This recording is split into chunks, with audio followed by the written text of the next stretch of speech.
गर्मियों की एक रात थी।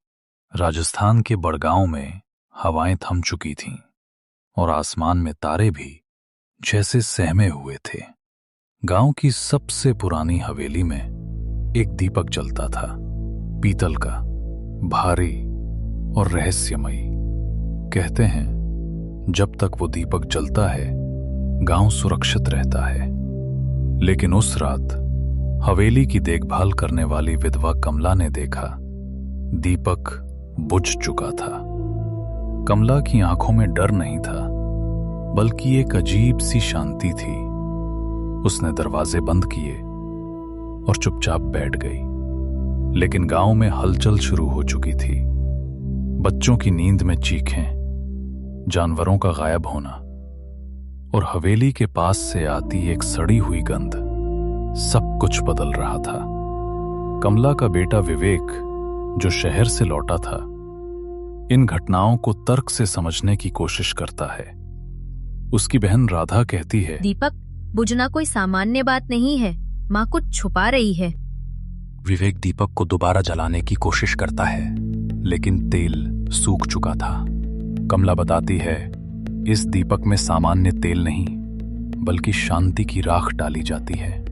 वो राख मिलती है गांव के सबसे पुराने पीपल पेड़ के नीचे दफन एक साधु की समाधि से। विवेक और राधा राख लेने निकलते हैं। रात गहराती है।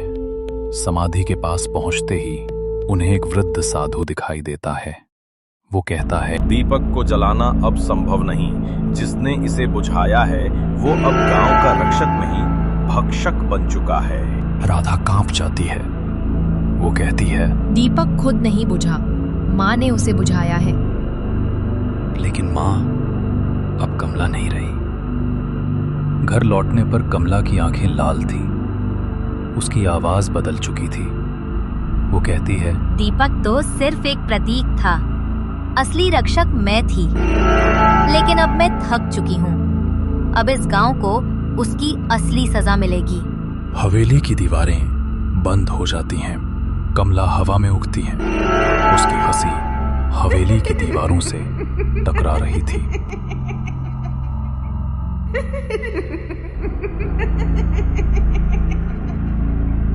जिस आत्मा को मैंने वर्षों रोके रखा वो अब आजाद है और वो तुम्हारे भीतर घर बनाएगी।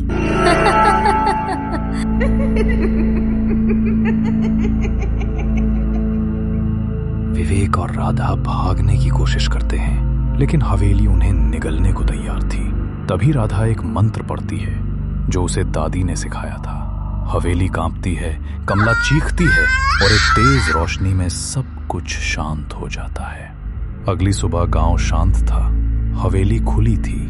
दीपक फिर से जल रहा था, लेकिन अब उसे जलाने वाली कोई विधवा नहीं थी, बल्कि राधा थी। उसकी आंखें अब वैसी ही थीं जैसी कमला की थीं। विवेक गांव छोड़ चुका था, लेकिन हर साल गर्मियों की एक रात हवेली का दीपक बुझता है और कोई नया रक्षक चुना जाता है।